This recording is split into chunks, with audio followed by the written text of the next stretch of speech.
سرتاسر جهان شما محکوم آزادی جهان، شجاعت آنها و آرزوی مردم آزاد دنیا برای زندگی خوب و آرام را دوباره تعریف کردید. فعلا نمیخوام عوض کنم. ساکت. این لحظه شما به خیابانها بروید، بر آینده خود بذار تسلط زنگ کنید. بزنم. این در തുടർച്ചയായി 7-ാം ദിവസവും ഇറാനെതിരെ ആക്രമണം കടുപ്പിച്ച് ഇസ്രായേൽ.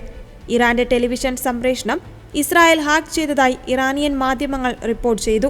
ഹാക്കർമാർ സ്റ്റേറ്റ് ടെലിവിഷൻ ശൃംഖലകളിൽ നുഴഞ്ഞുകയറി ഇറാൻ ഭരണാധികാരിക്കെതിരെ പ്രതിഷേധിക്കുവാൻ ആഹ്വാനം ചെയ്തതായാണ് റിപ്പോർട്ട്.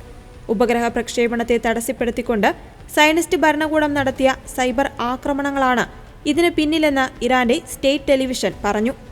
ഇതിനു മുമ്പ് ദേശീയ ടെലിവിഷൻ ആസ്ഥാനത്തും ഇസ്രായേൽ ആക്രമിച്ചിരുന്നു. ഇസ്രായേൽ നടത്തിയ ആക്രമണത്തിൽ 45 പേർ കൊല്ലപ്പെട്ടെന്നും 100-ലേറെ പേർക്ക് പരിക്കുണ്ടെന്നും ഇറാന്റെ ആരോഗ്യ വിഭാഗം അറിയിച്ചു. ഇറാന്റെ മിസൈൽ ശേഖരത്തിന്റെ 1/3 തകർത്തെന്നാണ് ഇസ്രായേൽ സൈന്യം അവകാശപ്പെടുന്നത്. ഇസ്രായേലി നഗരങ്ങളിലേക്ക് ഇറാന്റെ മിസൈൽ ആക്രമണം മുൻ ദിവസങ്ങളെ അപേക്ഷിച്ച് കുറവായിരുന്നുവെന്ന് ഇസ്രായേൽ പറഞ്ഞു. ഹൈഫയും ടെൽ-അവീവും അടക്കം നഗരങ്ങളെ ഉന്നമിട്ട് മിസൈലുകൾ എത്തിയെങ്കിലും തകർത്തുവെന്നും ഇസ്രായേൽ സൈന്യം അറിയിച്ചു. അതേസമയം ഇറാന്റെ പരമോന്നത നേതാവ് ആയത്തുള്ള അലി ഖമേനിയെ വധിക്കുവാനുള്ള സാധ്യത തള്ളിക്കളയാനാവില്ലെന്ന് ഇസ്രായേൽ പ്രധാനമന്ത്രി ബെഞ്ചമിൻ നെതന്യാഹു പ്രതികരിച്ചു.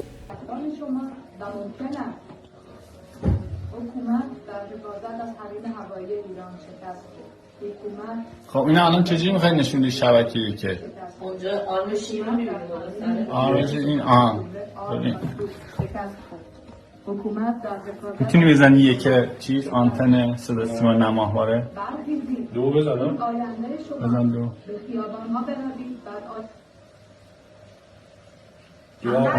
کرده آره تونستم جمع کنم. سلام و درود. نه دیگه اون بالاش چیزه شیره نگاه توشه سال‌ها که پولای شما را هدر می‌زنند، نیستم همینه. ترور، ویرانی و تخریب صرف می‌کنند. چه در خارج از کشور و چه در داخل آن. آنها میلیاردها دلار را صرف توسعه موشک‌ها و برنامه‌های تسلیحات هسته‌ای می‌کنند. اسرائیل حک کرده. به جای اینکه در زیرساخت‌های آموزش و پزشکی برای رفاه چیزو نداری آنتن ایرانو چرا همچنین بر نداری کسی پوشیده نیست که چند روز پیش این وضعیت شروع به تغییر کرد. افسران ارشد